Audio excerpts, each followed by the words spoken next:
السلام عليكم ورحمة الله وبركاته، متابعي قناة المهندس كامل التعليمية في كل مكان، أهلا بكم. لو أنت إنسان مبتدئ وعايز تتعلم اللغة الإنجليزية بس تايه مش عارف تبدأ منين، يعني عمال تخبط خبطة هنا وخبطة هنا وخبطة هنا وتايه مش عارف تبدأ منين، إيه هي الخطوة الأولى لتعلم اللغة الإنجليزية؟ الفيديو ده ليك أنت وبتاعك أنت، تابعني. طيب، ولو انت برضو حاولت تتعلم اللغة الانجليزية وممكن تكون خدت دورات وكورسات ورحت هنا وهنا وحسيت ان انت تهت، يبقى انت محتاج الفيديو ده علشان مستواك يتطور بسرعة، وهو ده الخطوة الاولى الحقيقية لتعلم اللغة الانجليزية. طيب ايه مصدر كلامي؟ يعني المصدر اللي انا هقوله مصدر كلامي الاجانب نفسهم. الاجانب نفسهم الخطوات اللي انا هقولها لك ان انت تبدأ بيها تعلم اللغة الانجليزية من الاجانب نفسهم، هم أصحاب اللغة وهم أضرب لغتهم. أنا ما إلا ناقل للمحاضرات وترجمت المحاضرات دي بالعربي وجبت لك الخلاصة، فاسمعني كويس جدا. يلا نبدأ على بركة الله بعد ما تسمعني الصلاة والسلام على سيدنا رسول الله صلى الله عليه وسلم. يلا نبدأ. أنا دلوقتي راجل لسه بادئ أو عايز أبدأ من الصفر. الخطوة الأولى لك اللي هي حروف A B C. هتقول لي انا حافظها، صح، بس الخطوه دي مهمه. يعني تخيل انسان عايز يتعلم اللغه العربيه ما بيعرفش الف باء تاء، او عارفهم بس مش ماهر فيهم، فيجي اقول له اكتب مثلا اكله، فيجي يكتب اكله ناسي حرف الكاف، مش عارف يكتبه، مش عارف صوته، فكتب مثلا امله. ليه كده؟ ما هو الكاف عنده بالعربي مش قوي فيها، مش عارف الفرق بين الكاف والميم. فإذا ضعفك في حفظ حروف A B C باسمها وضعفك في معرفة صوت الحرف هو اللي يزعلك كخطوة أولى. يبقى أول حاجة أنت عايز تتطور فيها يبقى نقدر نقولها هنا كده، إيه هي؟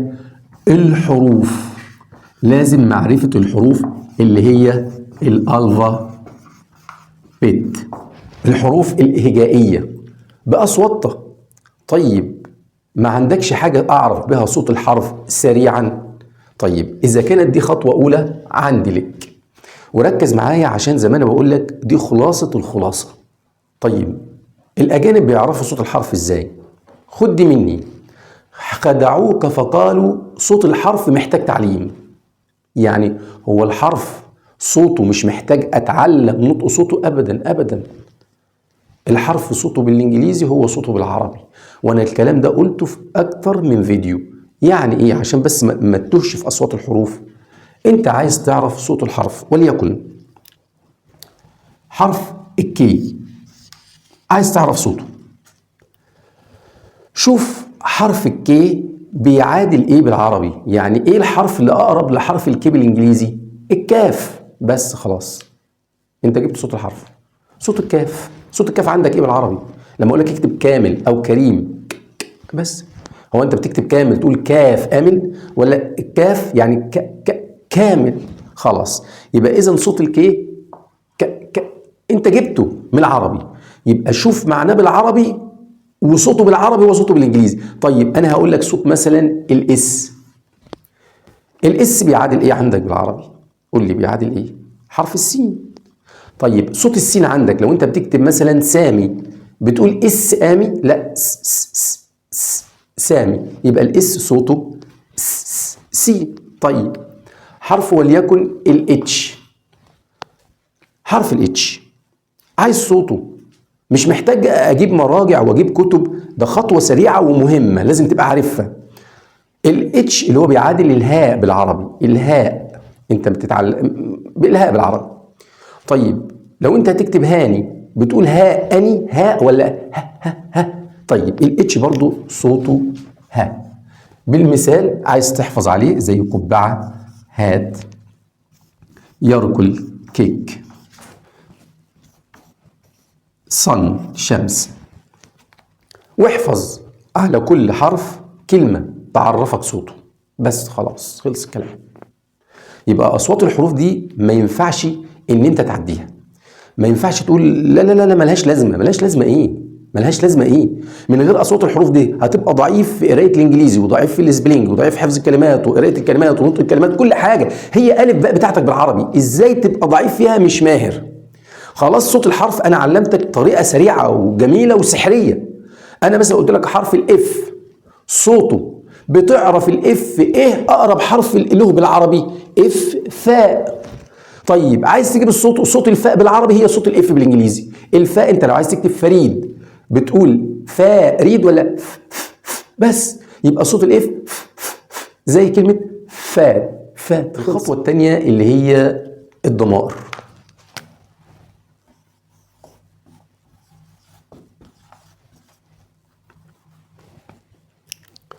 اللي هي البروناونز. ايه هي الضمائر دي؟ انا كمعلم للغه الانجليزيه، اول ما بيجي لي اي شخص انا عايز اتعلم جرامر، وكنت بتعلم جرامر قبل كده، اول سؤال بساله له انت عارف الضمائر السبع؟ يعني الضمائر السبعه. فلو هو لقيته مش عارفهم الضمائر السبعه اللي هو اي وهي وشي وات وي ويو زي مش عارفهم، يبقى انا كده الراجل ده ما يفهمش يعني حاجه اسمها جرامر. ما ينفعش حد يتعلم الجرامر بدون الضمائر السبعه. يبقى تاني حاجه اللي انت لازم تحفظها الضمائر السبعه اللي هم ايه؟ اي، هي، شي، ات، وي، يو، زي. خلاص لازم تحفظهم. ليه؟ لان ابسط جمله هتتكون محتاج ان انت تبقى عارف الضمائر السبعه. اي وهي وشي وات وي ويو زي. اي، هي، شي، ات، وي، يو، زي. ده بعد انك ما تحفظ الحروف وبعد ما تعرف اصوات الحروف، بحيث ان انا لما اقول لك انا تقول لي اي، هو، هي شي، وتعرف ان هي وشي وات اسمهم ضمائر المفرد وبرضو اي مفرد، وان وي ويو زي ضمائر الجمع. وي ويو زي ضمائر الجمع. خلاص الخطوه ديت. اعرف حاجه تاني في الجرامر؟ لا، حاجه واحده بس مع الخطوه دي. ام وإز وآر اللي هو الفير تو بي، يبقى الضمائر مع الفعل بي بس. خلاص. اشمعنى؟ ليه الضمائر تحفظها مع الفعل بي؟ لان انا هعمل جمله، يعني انا عايز اتكلم بالانجليزي، انا لسه مش عايز اخش في الغريق قوي، فمحتاج اقول لك انا يبقى وراها فعل، انا اكون، هو يكون، هي تكون، ماشيه مع الكل. وتعرف ان اي بتيجي مع ام، يعني كل ده بمعنى اكون. اي بتيجي مع ام. هي وشي وات اللي هي بيحبوا حرف الاس فاس، يبقى هي وشي وات مع از. عايز اقول هو يكون، هي از، هي تكون، شي از، هي او هو الغير عقل، ات از. وي ويو وزي مع ار هم يكونوا، لان ار يكونوا للجمع. كلام سليم، كلام سليم. خلصت؟ قربت اخلص. طب ايه بعد الكلام ده كده؟ خلاص انا عرفت الاي بي سي وعرفت اصواتهم وكل حرف عليه كلمه، زي مثلا الام بيعادل ايه بالعربي؟ الميم. بكتب محمد، يبقى الميم ما قلتش ميم حمد، قلت محمد، يبقى الام صوته خلاص. احفظ كلمه على الام زي مان رجل بس. ده مهم جدا، مهم جدا جدا جدا. طيب تاني حاجه احفظ الضمائر السبع.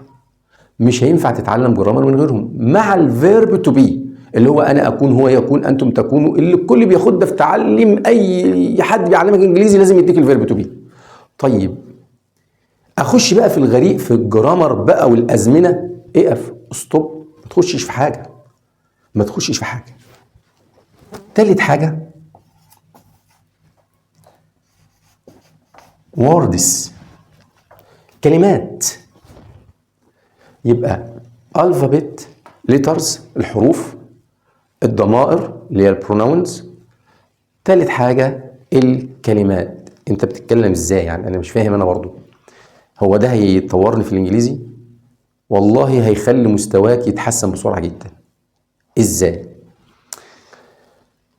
انا علشان اتكلم انجليزي مش محتاج جرامر، يعني مش محتاج الجرامر معايا في الاول، لان الجرامر هيضايقك. الجرامر بحر طويل، وهيضايقك، هو سهل بس بحره طويل. فانا مجرد ان انا مثلا عرفت اشرب درينك خلاص، وعرفت الضمائر السبعه اللي انا اقدر اعبر بيهم عن اي اسم. عايز اقول انا اشرب وهو يشرب، اقول له اي درينك بس، انا اشرب. طب عايز اكل وعارف ان مثلا يريد وونت، اقول له اي وونت ايت، انا اريد ان اكل. عايز اقول له انا بلعب، اي بلاي. عايز اقول له هذا التلفزيون تلفزيون، ده باب دور، it is a door. يبقى ركز معايا بس شويه كده، ركز، انا عايزك توصل للي انا عايز اقوله. كجرامر، الجرامر ده عباره عن ايه؟ عن هيكل عظمي، يعني انا بقدر اسميه كده بالهيكل العظمي اللي بيمسك جسم الانسان على بعضه يوضح لك الدنيا كلها. ولكن انا دلوقتي عايز اتكلم انجليزي بسرعه، فاهم حاجه عندي، اهم حاجه حفظ الكلمات بس. مع اللي انا قلته، لان حفظك للكلمات مع ان انت حافظ اصوات الحروف، مع انت حافظ الضمائر مع ام واز وار، خلاص. يعني مثال انت مثلا حفظت كلمه في الكلمات دي زي كلمه مثلا جائع، هانجري. الكلمه دي هانجري، جائع.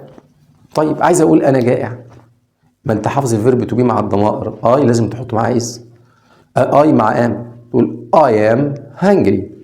انا عطشان، حافظ عطشان ثيرستي، اي ام ثيرستي، وخلصت القصه. يبقى اذا الكلمات هي اللي هتخليك، يعني انت لو هتسافر دلوقتي مثلا دوله اجنبيه، هو ده اللي هتشتغل بيه. يعني اي حد سافر دوله اجنبيه هو دي الخلاصه بتاعته. احنا بنتكلم مع ناس عايشين في وسط الاجانب وبنخاطب معاهم وبيتعلموا اللغه، بيتكلموا الاجانب بيفهموهم وبيفهموا بعض وكل حاجه تمام بالكلام ده. كل اللي حافظه الضمائر وشويه كلمات. الكلمات ديت بمثابه تحضير لك. احفظ الكلمات ازاي؟ قلتها قبل كده دايما، يعني بقول لك ايه، هات من الاخر ترتاح. انا دلوقتي عشان اتكلم انجليزي شغال في مجال وليكن السياحه، فلما تيجي تحفظ كلمات ما تروحش تحفظ لي كلمات عن الصناعه. انا شغال في السياحه، يعني كلمه تورست سائح، توريزم سياحه، بيراميدز الاهرامات، حاجه زي كده. فابتدي احفظ كلمات اللي بتدور حوالين السياحه واي حاجه بتتعلق بالسياحه. تمام. بعد كده كلمات الاشخاص والعائلات، وبعد كده اخش بقى لو انا عايز بقى كلمات المطاعم، مطعم، ريستورانت، مش عارف، ياكل، ايت، طعام، فود، فاكهه. ابتدي احفظ الكلمات العامه في كل المواضيع. قلت الكلام ده قبل كده، هتلاقيك مجمع من كل مثلا سلسله المطاعم 20 كلمه، السياحه 30 كلمه، العمل والوظيفه جوب وتيتشر ونيرس ممرضه 30 40 كلمه، في الاخر هتجمع لك يجي 200 300 كلمه. 200 300 كلمه مع القصه ديت انت بقيت تعرف تتكلم انجليزي. السؤال بس، انا الجرامر انت كده الاجانب يفهموك وتفهمهم، و100 100 لو انت عايش في وسطهم هيفهموك وتفهمهم. الجرامر بقى نقعد فيه واحده واحده بقى، بس مش هو العصب الاساسي اللي يعطلني في تعلم الانجليزي. المشكله ان معظم الناس حتى كمان اللي هم خدوا دورات وكورسات مهتمين قوي بالجرامر، فلا خلاص انت عندك الحصيله اللغويه ضعيفه جدا. فايه، انا بعرف اركب جمله بس انا مش حافظ حاجه. انت اول حاجه لازم حفظ كلمات، لازم تحفظ كلمات باي شكل من الاشكال، لازم تحفظ كلمات. حفظت الكلمات مع الكم حاجه اللي احنا قلناها ديت، صدقني مستواك هيتطور بسرعه جدا جدا جدا جدا. يبقى نقولهم تاني: الحروف، الضمائر، حفظ كلمات، ماشيين مع بعض. الحروف والضمائر مش هياخدوا معاك وقت، حفظ الكلمات هو ده. انت بتحفظ القرآن ربنا بتحفظه، بتحفظ 30 جزء، مش هتقدر تحفظ لك 200 300 كلمة. أصبحت اللغة الإنجليزية من أبسط اللغات بالنسبة لك، وهم دول الثلاث خطوات اللي الأجانب هم دول 3 خطوات تخش على الأجانب بيعيدوا ويزيدوا فيهم. عايز تتعلم اللغة بسرعة، خش معايا الحروف بأصواتها، الضمائر مع الفيرب تو بي، حفظ كلمات، حفظ كلمات، هتنقل نقلة بسرعة الصاروخ في اللغة الإنجليزية. بس خلاص. وأتمنى أن يكون الفيديو دمه خفيف واستفدتوا منه، والسلام عليكم ورحمة الله وبركاته.